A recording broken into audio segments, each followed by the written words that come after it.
ده اكتر مطعم في مصر لقيت الناس مختلفة عليه، ناس بتقول عليه حلو قوي وناس بتقول لا ده وحش، فيلا بينا نجرب بنفسنا.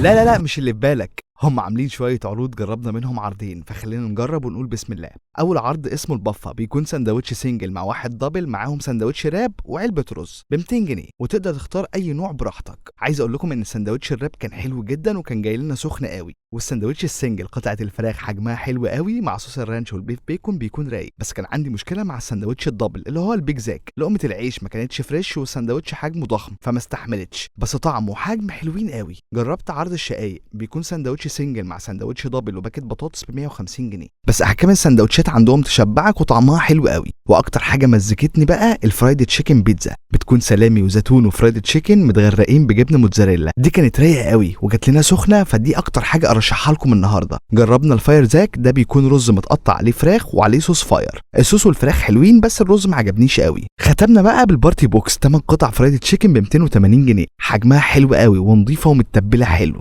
بس السبايسي بتاعها ضعيف شويه، بس الميزه هنا انها جات لنا سخنه. ودي كانت النهايه السعيده. ده كان مطعم زاكس اللي في كورديارد المعادي. اكتبوا لي بقى تجربتكم انتوا مع مطعم زاكس كانت عامله ازاي.